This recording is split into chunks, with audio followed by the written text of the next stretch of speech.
Boa noite a todos, sejam todos bem-vindos. Para quem não sabe, epíteto em grego significa comprado. E o nome desse cidadão que era escravo lá na Grécia é desconhecido.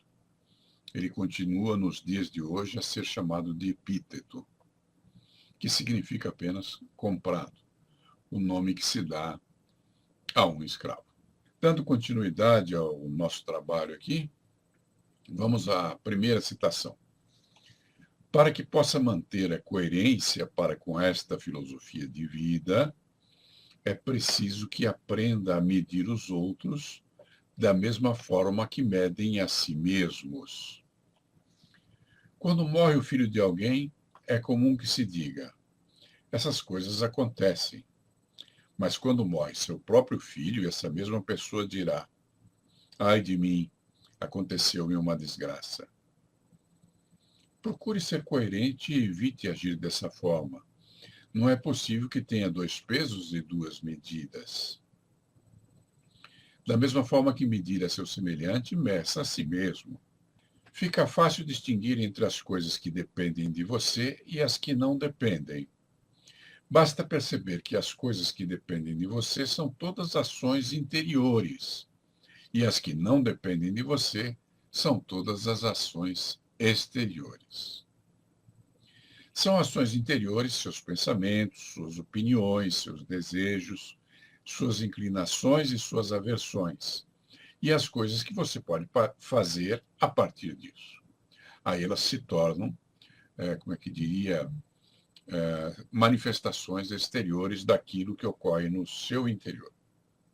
São ações exteriores, seu corpo, seus bens, sua reputação, as honras e dignidades que recebe do mundo e todas as coisas que não são ações interiores. As ações interiores são livres em sua própria natureza. Nada pode detê-las, nem criar obstáculos a elas. As ações exteriores, né, por não dependerem de você, são, já por sua própria natureza, fracas e sujeitas aos obstáculos e inconveniências que podem impedi-las.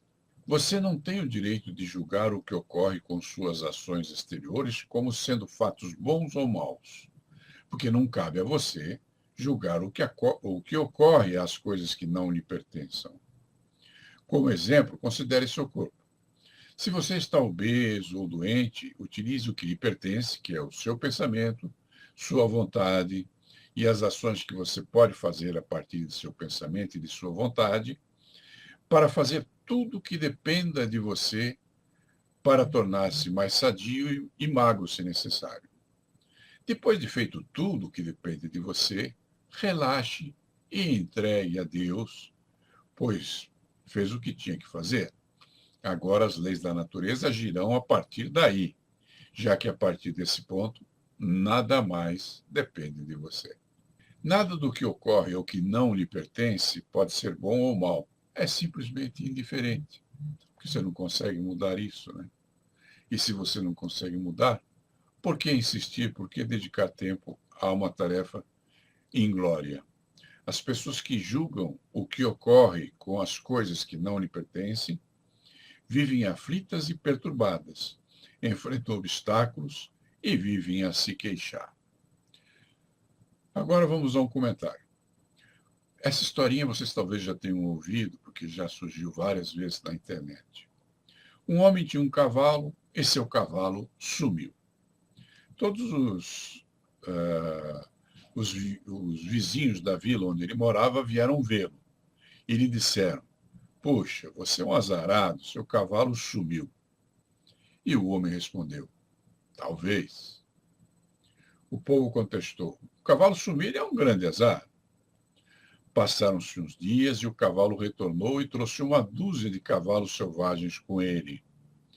Mais uma vez o povo da vila procurou o homem e lhe disse: você é um homem de sorte. Você não só recuperou seu cavalo, como vieram outros cavalos juntos com eles. E o homem respondeu: talvez. O povo foi embora zombando do homem. É um velho ingrato, não sabe reconhecer a sorte que tem. O filho desse homem tentou domesticar os cavalos selvagens, mas sofreu uma queda e quebrou a perna. O povo voltou e comentaram com o homem: Puxa, foi mal terem vindo esses cavalos selvagens, e isso prejudicou o seu filho. E o homem respondeu: Talvez. O povo foi embora murmurando: Esse velho é louco, nem percebe que o cavalo poderia ter matado o filho dele. Pouco tempo depois, o país em que moravam entrou em guerra e um batalhão do exército veio e levou todos os jovens da vila para que se tornassem soldados. Mas não levaram o filho desse homem, porque ele estava com a perna quebrada. Um fato é um fato. O que você pensa a respeito de um determinado fato é apenas uma opinião. O fato pode causar dor ou não, mas sua opinião pode gerar sofrimento. O fato é uma causa externa e faz parte das coisas que não te pertencem. Sua opinião a respeito do fato te pertence. Portanto, se essa opinião lhe trouxer sofrimento, lembre-se, a dor é inevitável, mas o sofrimento faz parte das coisas que dependem de você. Dizem que existe um homem na Galiléia chamado Jesus, e ele teria dito: Não vos preocupeis pelo dia de amanhã, pois o dia de amanhã trará as suas próprias preocupações. Para cada dia bastam as suas próprias dificuldades. Isso está em Mateus, capítulo 6, versículo 34. Antes de iniciar qualquer ação, examine a ação que a precedeu e a que se seguirá. Desta forma, o entusiasmo do começo não o abandonará quando os obstáculos aparecerem. Quem deseja se tornar um lutador tem que examinar atentamente as ações que precedem esse objetivo e as ações que o sucedem. Se ainda assim achar que o objetivo vale o esforço, lançar-se a ele sem esmorecer. Quem deseja se tornar um lutador tem que ingerir alimentos que não lhe agradam, tem que cortar as guloseimas e os refrigerantes, tem que treinar arduamente, faça frio ou calor, tem que se sujeitar às exigências de seu técnico, sejam elas agradáveis ou não. Quando lutar, poderá quebrar as mãos ou as costelas, poderá beijar a poeira do chão, levar muitas pancadas, e nem por isso ter a vitória assegurada. Quem quer ser um lutador tem que considerar a força dos seus braços e de suas pernas, sua agilidade e outras condições físicas. Se assim mesmo ainda desejar se tornar um lutador, deve persistir nesse caminho. Mas se a pessoa tentar esse caminho sem considerar todas essas coisas, será como um garoto que não sabe o que quer e nunca chegará a ser nada, porque a nada terá se dedicado com todo o seu propósito. As pessoas devem considerar a consistência do assunto a que pretendem se dedicar e verificar se suas naturezas oferecem recursos para tanto. Mesmo que você queira se dedicar à busca interior, ao autodomínio e à espiritualidade, terá que ficar atento e trabalhar. Terá que vencer certos apetites, abandonar a companhia de certas pessoas, não mais merecerá a consideração de uns e certamente ganhará o desprezo de outros. Esse é o preço a pagar, mas não depende de você. Se tem que visitar alguém, previamente considere o que lhe pode acontecer. Talvez essa pessoa não se encontre em casa. Talvez não possa receber você. Talvez bata com a porta em sua cara. Talvez finja não perceber sua presença. E se mesmo assim você tiver o dever de visitá-la, aceite o que tiver que aceitar e não diga: não pensei que isso aconteceria comigo. Só a pessoa que não busca o autodomínio se queixa de coisas que não dependem dela. Todos os seus deveres se prendem à relação de determinação que se impõe sobre você. É seu dever cuidar de sua mãe e de seu pai e suportar suas advertências e reprimendas. Se alguém disser, mas ela é uma mãe má, ou ele é um mau pai, eu lhe digo, a natureza, por acaso, determina que todas as mães sejam obrigatoriamente boas? Ou que todos os pais sejam bons pais? A natureza determina que haja um pai e uma mãe para que possa haver um filho. Isso se chama originação dependente no budismo. Mas isso não implica que para que haja um filho, a mãe tenha que ser boa ou que o pai tenha que ser bom. Você tem que cumprir suas obrigações em relação à sua mãe e ao seu pai, e não lhe cabe a tarefa de julgar as ações deles, e sim cumprir suas responsabilidades em relação àquela que a natureza lhe determinou por mãe e àquele que a natureza lhe determinou por pai. Mesmo que você fosse uma mãe má ou um pai mau, não poderão ferir você, pois você só será ferido apenas por suas opiniões. Se não quiser, ninguém o ofenderá. Dessa forma, atenda à obrigação relativa aos seus semelhantes, ao próximo e a você mesmo, tratando cada qual com o respeito que se deve ter. Rafael, só lhe peço que não me chame de mestre. Eu não sou mestre de ninguém. Cada qual é mestre de si mesmo. Eu fui aluno do John Grinder, criador da neurolinguística, e ele dizia uma coisa muito interessante.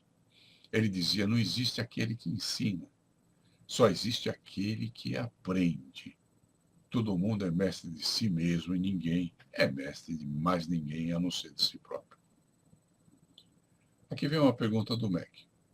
O que determina de fato um bom pai ou boa mãe? Boa pergunta, né? Essa é uma pergunta interessante, porque nenhum de nós sabia disso até ser pai ou mãe, né? Agora, os romanos diziam que exemplo docet. O que significa? Significa que o exemplo ensina. E se você teve um bom pai, você pode imitar os atos que você viu teu pai fazer em relação a você e, talvez, você possa se tornar um bom pai também.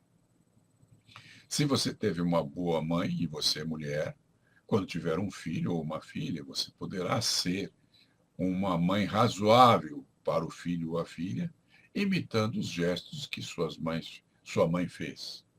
E se você acha que o comportamento do seu pai ou da sua mãe não eram adequados e que eles não fizeram por você tanto quanto você gostaria que tivessem feito, talvez você possa remodelar o exemplo que você teve e agir melhor que eles, se você conseguir.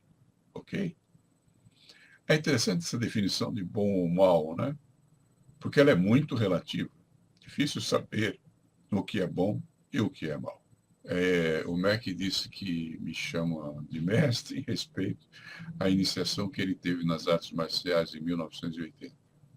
Obrigado. Mas eu não sou merecedor, Mac. Eu sou um homem comum.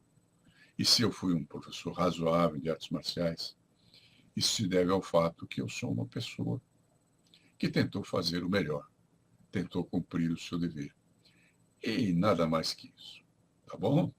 Seja qual for o evento que lhe suceda, se você mantiver essa filosofia das 3 coisas que lhe pertencem e não se ocupar com as coisas que não lhe pertencem, você saberá como enfrentar esse evento. E se não for por uma coisa que dependa de você, não será nem bom nem mal. Procure sim evitar preconceitos, desejos ou aversões, pois essas coisas lhe impedirão de chegar à percepção de que todos os acontecimentos são indiferentes, pois está em seu poder fazer deles o uso certo, o que ninguém poderá impedir. Não deixe a sorte decidir sobre aquilo que é seu dever.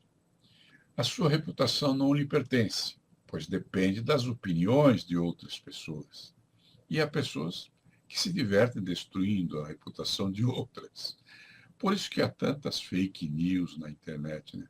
Por que alguém perderia tempo criando uma notícia que não seja verdadeira? O que ele ganha com isso? Ninguém é senhor da própria reputação. E por melhor que seja um homem, sempre haverá alguém que não o respeite e não o ama. O próprio Jesus foi traído por 2 de seus apóstolos. Portanto, 1 em cada 6 o traiu. Você não deve pretender ter melhor sorte do que ele. Ensinamento pelo exemplo, eu sempre acreditei nisso. Faço o que eu faço e nem faço, sempre faço o que eu digo. Interessante essa frase. Bom, a coerência, a sabedoria seria você agir de acordo com aquilo que você diz, né? Isso é interessante, até para você, ou seja, para qualquer um de nós, né? Se lhe dizem que alguém fala mal de você, responda: a pessoa que fala mal de mim não conhece todos os meus outros defeitos. Senão, não ficaria mencionando apenas estes. Quando alguém prejudica ou fala mal de você, procure se lembrar que o faz, essa pessoa faz, achando que está fazendo o que é certo. Ela está tentando agir certo pela cabeça dela, ok? Não deve esperar que as pessoas façam o que lhe parece certo, e sim que façam o que parece certo a elas. Se você espera que as pessoas façam o que você acha que é certo, não vai dar certo essa brincadeira. As pessoas fazem o que elas acham que é certo, mesmo que elas estejam erradas. Se as pessoas que julgarem você, basearem seus julgamentos numa má interpretação a seu respeito, serão elas mesmas as prejudicadas, visto que estarão enganando a si mesmas. Se alguém julga erroneamente um fato, não é o fato que se prejudica, e sim a pessoa que a esse respeito engana a si mesma. Partindo desse princípio, aprenda a suportar a fofoca, que é o esporte nacional mais praticado pelo nosso povo, muito mais que o futebol. Ministrei palestras em um congresso que também participou o psiquiatra José Ângelo Gaiarsa. E esse Brasil, nosso país, é o único país que conheço em que um psiquiatra, o José Ângelo Gaiarsa, se deu ao trabalho de escrever um livro a respeito da fofoca. Todos os fatos têm dois ângulos, devendo ser manejados apenas por um desses ângulos. Se seu irmão age de forma injusta, não maneje a situação pelo ângulo da injustiça que foi cometida. Prefira manejar a situação pelo ângulo que o torna seu irmão e procure se lembrar dos bons momentos que vocês passaram juntos e saiba suportar a injustiça. O Maton Hua tem aquelas frases cabais. Algumas eu já anotei porque acho muito boas. E agora ele está dizendo: exemplo ensina e a palavra empolga, mas as atitudes transformam. E é verdade, né? Todo o resto não é tão importante quanto as atitudes que se transformam em ações. O Edir Vermeulen, eu não sei se falei certo, ele disse que gostou de uma frase que diz: não espere pela sorte o que é sua obrigação. O Mac Figueiredo diz: a fofoca seria um boato que se torna mentira. Vai saber. Depende de quem originou, né? Se você está contando algo que você ouviu, você está falando de um boato. Mas se você está inventando uma notícia fake sobre alguém, você é o causador. Então não é um boato, né? E se não for verdadeiro, é uma mentira, com certeza. O Wellington disse: precisamos evoluir por mais que você faça. Sempre vai ter alguém para falar bem ou mal. É verdade, não dá para agradar todo mundo. O Tacílio: um fumante pode aconselhar seu filho a não fumar. Porém, como aquela criança vai seguir esse ensinamento se seus pais não o fazem? Logo, esta criança, nem que seja por curiosidade, vai experimentar e talvez seja uma possível fumante. Bom, daí a história de que o exemplo ensina, né? Você talvez nunca se lembre de tudo que teu pai lhe disse, mas dos exemplos que ele deu, das atitudes e ações que ele fez, com certeza você vai se lembrar. E tem um antigo provérbio que diz uma coisa estranha: aquele que bate esquece, mas quem apanha nunca se esquece. Né? É interessante esse provérbio. É útil para você que aprenda a ver as coisas como elas são, raciocinando através da noção do que depende de você e do que não depende. Se alguém se lava rapidamente, não julgue que se lava mal, e sim que se lava em pouco tempo. Se alguém bebe grande quantidade de cerveja, não julgue que haja mal, e sim que tem a capacidade de beber uma grande quantidade. Afinal de contas, não depende de você as ações das outras pessoas. E também cabe a elas as opiniões que venham a formar a respeito das ações que fazem. Quando procede dessa forma, você se baseia nos princípios que conhece plenamente e não nas aparências dos fatos que presencia. Quando assume diante da vida um papel que esteja acima de suas forças, não só desempenha indignamente esse papel, como perde a oportunidade de fazer o que pode fazer com habilidade e mérito. A proporção dos bens materiais deve ser para cada um como a medida do sapato em relação ao pé.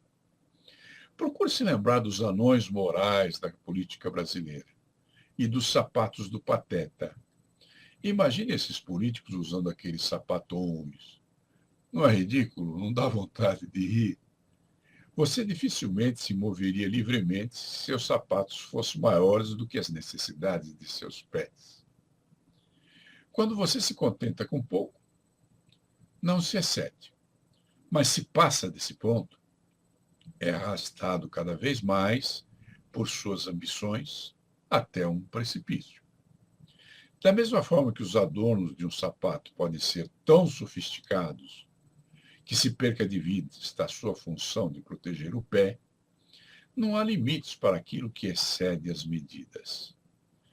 Quando pediam a Sócrates que indicasse um filósofo, ele, que era o maior filósofo da Grécia, indicava um outro, sem que por isso se sentisse diminuído.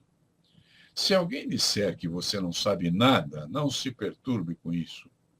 Afinal de contas, os carneiros não tentam convencer os pastores sobre a quantidade de capim que comeram, pois demonstram o que comeram através da lã que trazem sobre si. Você não tem que mostrar teorias às pessoas. Prefira demonstrar através de seus atos e realizações o que estes princípios têm feito para você. Mesmo quando satisfaz as necessidades de seu corpo, apenas através de frutas e hortaliças, mantendo uma dieta útil e sadia, não se vanglorie disso. Mesmo quando controlar a vontade de tomar cerveja e refrigerantes e beber apenas água, não diga aos outros que bebe apenas água, a menos que seja perguntado. Ao invés de adotar um comportamento presunçoso diante dos pequenos atos de disciplina que impõe a si mesmo, procure se lembrar que os pobres e os miseráveis são muito mais contidos diante de suas aflições, são muito mais pacientes e econômicos do que você. Se exercitar com proveito no cumprimento destas regras, o faça para proveito e crescimento pessoal, e não para mostrar-se ou vangloriar-se diante dos outros.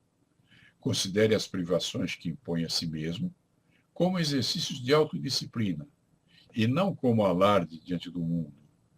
A palavra responsabilidade significa a habilidade de dar resposta. Resposta mais habilidade. Não a resposta no sentido de responder a uma pergunta, e sim a resposta no sentido de reação aos fatos da vida. Isso é ser responsável. O Mac Figueiredo pergunta: a riqueza corrompe de fato? Ou é o dinheiro físico que o faz? Olha, eu posso te dar uma opinião, né? Eu acho que nenhum dos dois. Eu acho que a pessoa corrupta, com a riqueza, vai se corromper ainda mais.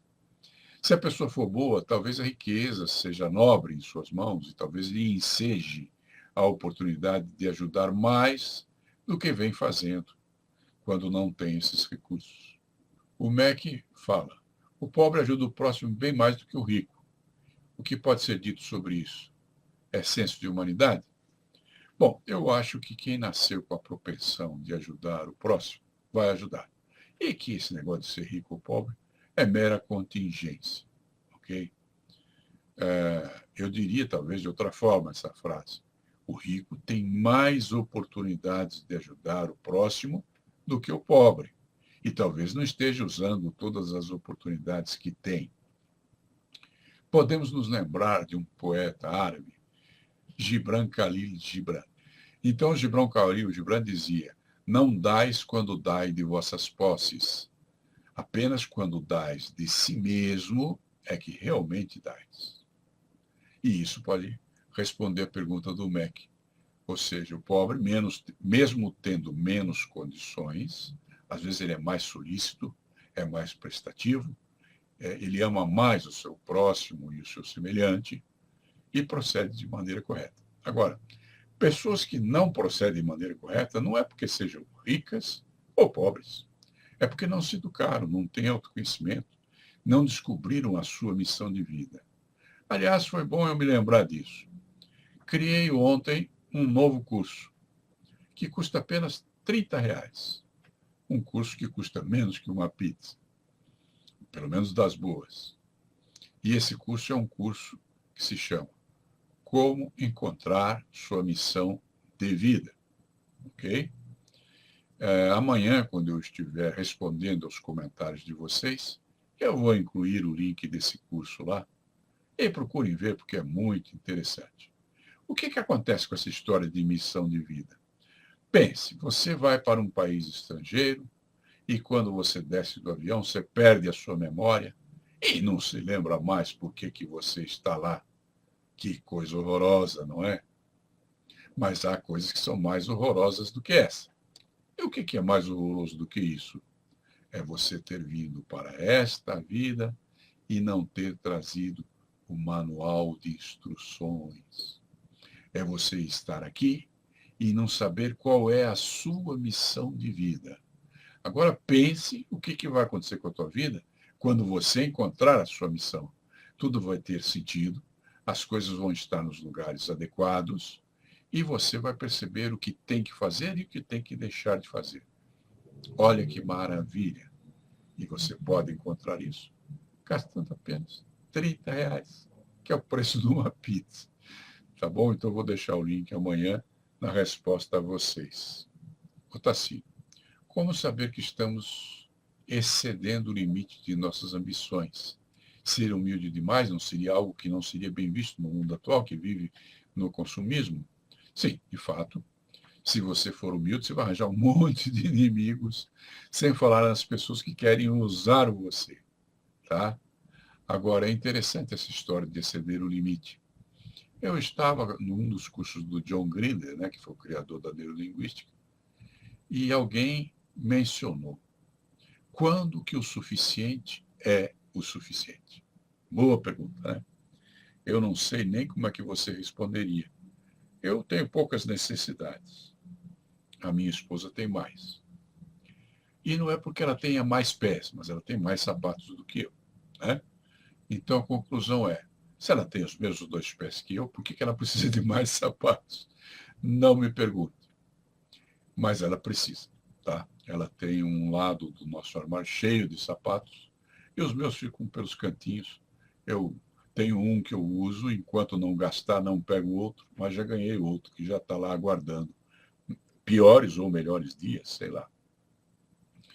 Então, quando que o suficiente é o suficiente? Não sei. Mas eu gosto de cultivar o minimalismo, de ter poucas necessidades. Então eu tenho por hábito que se eu ganho uma camisa, eu dou uma camisa que eu já tinha velha para alguém que precise mais do que eu.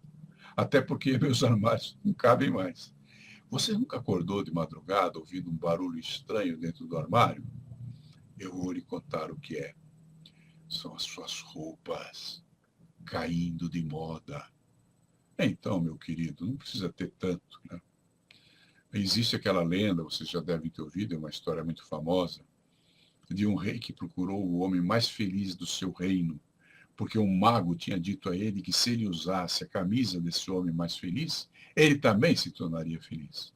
E aí ele encontra um homem que todo mundo sabe que é o cara mais feliz do reino dele, e descobre que esse homem não tem uma camisa sequer. Ok? Mesmo porque a felicidade é algo interno, é algo seu, você cultiva. Não tem nada a ver com camisas, nem com cuecas, nem com cintos, nem com sapatos, nem com aqueles tênis que custam R$ 500 cada. Como, aliás, você vai descobrir se um dia você cometer a tolice de comprar um desses. E aí diz o Edson, nosso maior inimigo somos nós mesmos. E é verdade, mas também somos os nossos melhores amigos. Depende de como a gente vê a coisa, de como procedemos, que escolhas que fazemos. O Edson Caetano da Costa, a pior pobreza é a do espírito, com certeza. Eu conheço gente que não tem nada de um gato para puxar pelo rabo, mas que tem uma riqueza interior fantástica. É um prazer estar ao lado dessas pessoas. Missão de vida seria o mesmo que karma? Não. Aqui no Ocidente, a palavra karma é vista de uma maneira meio incorreta. Eles pensam que é um castigo, né? Então, você está aqui para cumprir o castigo de uma vida passada, eventual que você tenha tido. Então, a missão que você tem é cumprir esse castigo. Mas karma não significa isso. Karma significa a colheita após uma semeadura. Então, quando você semeia, você colhe. Se você planta mangas, não vai colher abacates. Se você planta abacates, não colherá mangas. A colheita é sempre proporcional à sua semeadura. E quanto à missão de vida, é algo que você escolhe. E os espíritas acham que você já escolheu na outra vida, só que você vem para cá e não se lembra. Sei lá. Mas é algo que você escolhe para expressar o teu potencial da melhor maneira possível. E nesse curso, que eu vou deixar o link amanhã para vocês, eu ensino exatamente a fazer isso. São 30 perguntinhas que você se fará, alguns depoimentos, você vai ter que escolher algumas coisas lá dentro, e aí você encontra a sua missão de vida. E é fantástico. Muita gente gostou do curso. Bom, então missão de vida é uma coisa que você, como é que eu diria, escolhe para si mesmo, como uma expressão da sua individualidade, e karma é o que você semeia e o que você colhe. O MEC. Qual o significado de karma? Bom, karma é exatamente isso. Semeadura e colheita. Eu sou formado como um monge budista, né? Do budismo Niskama Karma. O que significa Niskama Karma? Significa ação sem busca de recompensa. Ação desinteressada. Ok? Fazer por amor. E não para ganhar algum lucro ou coisa assim. O Joel comenta. Como que eu vou saber qual é a minha missão de vida? E se estou fazendo a coisa certa? Faço o curso. Levei 20 anos para preparar esse curso aí. E ficou bom. E são 30 perguntinhas que você se fará, que vai determinar certos valores pessoais seus. E depois, a partir disso, você vai criar lemas de vida. E se você conseguir fazer tudo direitinho, porque depende de você, você vai encontrar a tua missão. Tá bom? Muito bem. Então, prosseguindo aqui com as nossas citações. A maioria das pessoas acredita que são prejudicadas ou beneficiadas por causas externas, nunca por si mesmas. Aquele que procura o caminho da virtude e merece ser reconhecido como sábio, se caracteriza por esperar todo o benefício e todo o prejuízo de si mesmo e de buscar sua missão de vida. A respeito da missão de vida, lembre-se da frase de Mark Twain. Os 2 dias mais importantes de sua vida, dizia o Mark, são o dia em que você nasceu e o dia em que você descobriu o porquê. Tem gente que está nessa vida aqui e não sabe o porquê. Né? Tem gente, sim, que é assim. E aquele rapaz, o Oscar Wilde, ele disse alguma coisa mais ou menos assim. Aprenda a viver. Tem pessoas que não vivem, apenas existem. E o que dá sentido a essa vida? Existe um outro grande pensador que eu gosto muito, o Viktor Frankl, criador da logoterapia, né? E o sentido da vida não é fácil, tanto é que ele chamava isso de propósito, né? E ele tem vários livros com esse título de propósito, propósito não sei o quê, propósito não sei o que lá. E dizem, não sei se é verdade, que ele era um terapeuta especialista em suicidas. E a primeira coisa que ele perguntava no processo terapêutico, não sei se é verdade, me disseram que ele fazia assim. Quando alguma pessoa chegava perto dele e falava, ninguém me ama, ninguém me quer, todo mundo me odeia, eu não encontro expressão para o meu amor, ele fazia a primeira pergunta: e por que você não se mata? Chocante, né? Só que, na realidade, ele não estava dizendo para o cara que ele deveria se matar. Ele estava tentando descobrir quais as razões que essa pessoa tinha dentro de si para continuar viva. Não é interessante? A pessoa pode dizer: eu não me mato porque amo alguém, eu não me mato porque tenho um filho que depende de mim. Eu me lembro de uma série inglesa que eu adorei, eu gosto muito daquele diretor e ator. E não lembro do nome da série porque eu tenho problemas de memória, mas talvez você tenha assistido. Em que um cara perdeu a esposa e ele viveu uma vida sem sentido porque ele amava demais essa mulher. E a única razão que o impede de se matar é que ela deixou uma cadelinha para ele e ele tem que alimentar essa cadelinha todos os dias. Eu fico pensando, que fragilidade de escolha, né? Se de repente morrer a cadelinha, o que será desse cara? Bom, e se os 2 dias mais importantes de sua vida, segundo Mark Twain, são o dia em que você nasceu e o dia em que você descobre o porquê, descubra o porquê. Não se preocupe com o seu destino, pois tudo que nasce se destina a morrer, já que é a lei da impermanência. E essa lei é soberana. E como você sabe que vai morrer? Você sabe, não sabe? Seu destino você já conhece. Você já sabe onde vai acabar. Dedique-se ao caminho. Percorra-o com habilidade, amor, compaixão e compartilhando com seu semelhante tudo que é bom. Isso é viver, ok? Porque o fim da vida você já sabe, não tem dúvida nenhuma. Como diz Antônio Boca Oliveira, um amigo meu aqui de Sorocaba, a ausência de desafio, de limite de sentido, tira o gosto pela vida. A vida acontece no meio de nossos planos.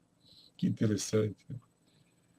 E tem uma frase também do povo que diz assim, que Deus só ri quando conhece os planos dos homens. Não cabe a você censurar a ninguém, louvar a ninguém, acusar a ninguém, culpar a ninguém e nem considerar-se como melhor que os outros, pensando que sabe alguma coisa ou que é alguma coisa. Quando alguma circunstância impede ou o reprime, procure em si as razões. Se alguém elogia, saiba rir de si mesmo por dentro. E se for censurado, não se defenda. Que todos os seus desejos se voltem às coisas que dependem de você e que tenha aversão apenas às coisas que não dependem de você. Que suas emoções se demonstrem livremente e não se importe se o julgam tolo ou ignorante. Seja autêntico. Acima de tudo, vigie a si mesmo como um inimigo, pois o maior mal que lhe pode acontecer é aquele que é capaz de surgir de você mesmo. O maior dos guerreiros é aquele que vence a si mesmo. Wellington Mota. Se projetar, descobrir o algo maravilhoso dentro de nós, nós permitir de nós mesmos serem aprendizes da vida. Eu não sei se eu captei direito a mensagem, mas, na realidade, todos nós somos aprendizes da vida. Eu estou aprendendo o tempo todo. 70 anos fazendo isso. E sei tão pouco. Então, aprender, estar vivo é aprender. E eu penso até que o dia que você parar de aprender, você começa a morrer. Imagine uma bola sendo jogada para cima. Então ela sobe até certo ponto. Depois a inércia a faz cair. Enquanto você estiver crescendo, aprendendo, evoluindo, se disciplinando, você está vivo. No momento que você cessa de fazer isso, meu querido, te esperam 7 palmos de terra. Ok, vamos prosseguir com as citações. Só se tornará senhor de si mesmo quando reconhecer através de suas ações que as coisas que não dependem de você são indiferentes. Ao fazer isso, você se torna livre. Ninguém pode lhe forçar a fazer o que não quer ou impedi-lo de fazer o que quer. Não tem, pois, motivo para se queixar de ninguém. Procure se lembrar que o oprimido que se queixa tem a intenção de se tornar opressor. Veja os políticos, por exemplo. A prisão, a pobreza e todas as coisas exteriores só conseguem diminuir a liberdade de seu corpo e de suas ações. Não impedem, portanto, a sua vontade, desde que não adote a loucura de pretender que seja seu aquilo que não depende de você. Os tiranos só têm poder sobre as coisas que sejam supérfluas a você, que não lhe pertencem. Se esta filosofia de vida lhe parecer satisfatória, aceite essas regras para si mesmo como modo de conduta e disciplina de vida. Respeite-as como se fossem leis e não consinta em transgredi-las. Não se preocupe com o que dirão a seu respeito. Afinal de contas, o que dizem faz parte das coisas que não dependem de você. Faça com que aquilo que suas razões apontam como sendo o melhor seja para si, para você, uma lei inviolável. Seja o que for que se apresente em seu caminho, lembre-se que agora é a hora de lutar, não contra os outros, e sim contra o seu ego, e que não pode adiar o combate contra o seu ego. Mesmo que seja derrotado em muitos desses combates, só será perdedor ou vencedor, dependendo do que aprender dessa derrota para usar em suas lutas futuras. Essa é a batalha da vida. Melhorar-se em cada combate, não cedendo a nada, senão à razão. Mesmo não sendo ainda senhor de si mesmo totalmente, procure viver como alguém que almeja tornar-se senhor de si mesmo. Os homens podem lhe matar, é verdade, mas jamais poderão lhe ferir. Agora que você não tem nada mais a temer, pois aprendeu a sobrevivência filosófica e conhece as 3 únicas coisas que lhe pertencem, aprenda a caminhar para onde é o seu lugar, já que o caminho é mais importante que o destino, que você já conhece. E chegue lá com alegria, porque se você não aprender a fazer isso, o destino levará lá do mesmo jeito. Mas lá você chegará como culpado, e mesmo que não o queira. O oprimido, quando reivindica, pretende ser o opressor? Não. Reivindicar é direito, né? Você está buscando aquilo que é de seu direito. Agora, quando essa pessoa se apodera dos bens alheios, como fazem os corruptos, aí então ela está sendo opressora. Existe um estudo nos Estados Unidos a respeito de quando você rouba $1.000, quantas pessoas morrem por causa dessa situação. Existe um parecer sociológico a respeito disso. Existe até um determinado número de pessoas que foi citado nesse experimento. Então, se você rouba, você está matando gente. Porque o dinheiro é uma forma de viver, de você comprar víveres, de você procurar um médico e tudo mais. Bom, chegamos ao final desta live. Não desta live, e sim da obra que norteia a live. Portanto, vem aqui o meu recado final. E se você quiser dar continuidade àquilo que foi tratado aqui nestas semanas, procure o meu livro a respeito.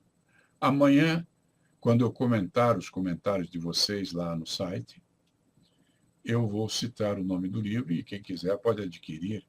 Ele custa menos que um sanduíche lá na Amazon, livraria da Amazon. Meu recado final é que foi um prazer ter estado com você, pois me ensejou a oportunidade de pôr em prática a minha missão de vida, que consiste em servir meus semelhantes. Se você quiser dar continuidade a este curso, você tem 6 opções. Todas elas são feitas pela internet e você não precisa sair de sua casa nem abandonar a quarentena. A primeira opção é assistir minha live das quintas-feiras, que acontece amanhã, que trata das 15 leis da vida. Como pratico a filosofia que ensinei a vocês aqui, verão que o que digo lá não é muito diferente do que disse aqui, com a vantagem de passar a vocês as 15 leis da vida. Quanto às outras 5 opções, amanhã, nos comentários a esta live, vou colocar lá todos os links dessas opções. Lembre-se de vir até este site amanhã, este site do Face, né? E ler os comentários. E anote as opções, se te interessarem. Se não forem úteis a você, podem ser úteis às pessoas que você ama, seus parentes e amigos, ou pelo menos a seus semelhantes. Opção 2. Se você é cristão, o curso da Igreja da Ciência Divina. Amanhã, nos comentários desta live, colocarei o link deste curso lá. Esta é uma igreja cristã, mas é diferente das outras porque se fundamenta em uma interpretação da Bíblia, segundo o New Thought americano. Você conhece o Dr. Joseph Murphy? Ele foi pastor dessa igreja. Opção 3. Se você é budista ou curte as artes orientais, o curso de budismo da Ordem Niskama Karma pode ser feito à distância. Você não precisa sair da sua casa, você pode fazer pela internet, basta ter um computador ou um tablet ou até mesmo um celular. Opção 4. Seja você cristão, budista ou até mesmo ateu, tem um curso que serve para você, chama-se Transformacionalismo.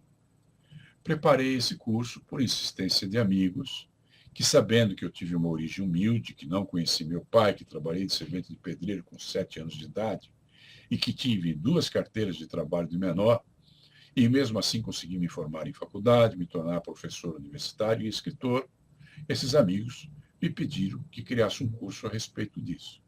Que criasse um curso que ensinasse as pessoas a sair da miséria e a se tornarem pessoas dignas, éticas, espiritualizadas e também bem-sucedidas no mundo material. O curso do transformacionalismo foi criado para passar a qualquer pessoa o que um bom pai ensinaria a seus filhos. Quinta opção. O curso Gratidão, o Segredo do Sucesso, apresenta muitas estratégias mentais e espirituais fundamentadas nas 15 leis da vida. E é um curso bem prático, bem fundamentado e testado, que pode ajudar você a se sair bem nos embates da vida. Todos esses cursos são feitos no formato vídeos, com o objetivo de ajudar as pessoas que não conseguem ler. Todos eles contêm muitos vídeos, não muito longos, para facilitar quem se inscreva neles. Mas ainda há uma sexta opção. Você gosta de ver filmes? Você conhece a Netflix? Eu e meu amigo Alex Reis criamos um canal no YouTube chamado YouTube Flix. Esse YouTube é com U e não Y. É uma pronúncia americana, YouTube Flix. Nesse canal você tem uma série de vídeos pequenos com mensagens edificantes sobre o bem viver. Vá até o canal, crie no playlist que está lá e selecione o tipo de mensagem que lhe agrade e inspire. Encontrará lá um bálsamo de luz que aquecerá teu coração, como a luz do amanhecer, e fará chegar à sua alma mensagens suaves, como o orvalho da manhã. Após um longo dia de trabalho, nós do canal YouTube Flix, assim como você, nos permitimos dar uma olhadinha na Netflix, porque gostamos de distrair a mente com algum bom filme ou com alguma série edificante. Foi assim que tivemos a inspiração de criar o canal YouTube Flix. Quando você entra na Netflix e busca algo para assistir, você tem várias playlists, filmes de ação, filmes românticos, dramas. E foi assim que tivemos a ideia de criarmos esse canal e oferecemos a você playlists de diferentes vídeos edificantes, onde você pode escolher a seu gosto pessoal. Temos lá Meditação Flix, que contém músicas, meditações guiadas e relaxamento. Alto Astral Flix, trazendo mensagens edificantes e filosofias do bem viver. Espiritualidade Flix, que compartilha com você os ensinamentos dos grandes mestres da espiritualidade. Terapias Flix, que lhe apresenta terapias do bem viver. Artes Flix, que lhe dá a oportunidade de receber as artes do bem viver. E teremos mais tarde outras playlists de acordo com as sugestões de nossos visitantes. Tudo feito com muito carinho e amor. Sua presença é bem-vinda. Todos esses links estarão amanhã embaixo desta live nos comentários. Espero que vocês apareçam por lá. Eu vou gostar de trocar ideias com vocês. E quando vocês deixarem um comentário embaixo de cada um desses vídeos, eu terei a oportunidade de interagir com vocês. Estamos no nosso minuto fatal. Maton Hua, realmente um verdadeiro sábio é aquele que se considera um eterno aprendiz e é feliz. É verdade. Ainda temos 4 minutos. Vocês podem me xingar, falar o que vocês quiserem agora, podemos conversar por 4 minutos aí. Depois, o Facebook automaticamente me tira do ar. Tá bom? Foi muito bom ter estado com vocês aqui por várias quartas-feiras, né? O curso de quinta-feira, que trata das 15 leis da vida, é um pouco mais longo e teria a chance de estar com vocês, se vocês aparecerem por lá, nas próximas quintas-feiras. Bom, o que mais eu posso lhes dizer? Lembrei de uma frase espírita. Um dia que será a noite em teus olhos,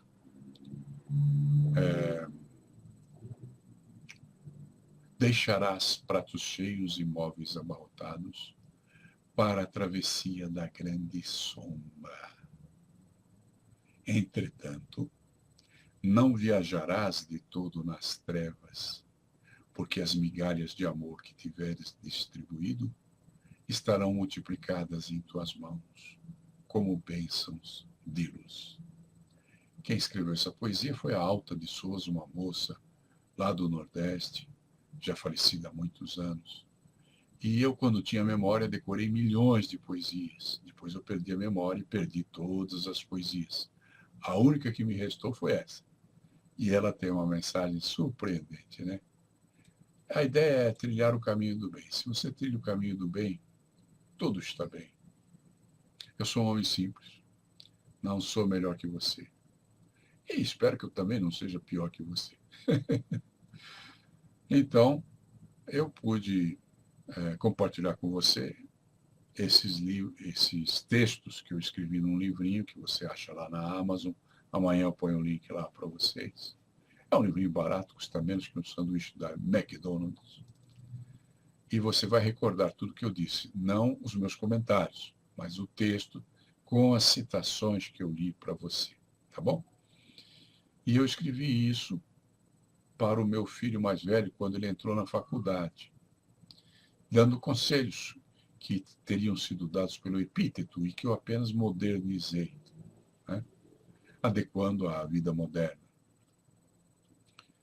E é como um pai escrevendo um livro, dedicando ao seu filho.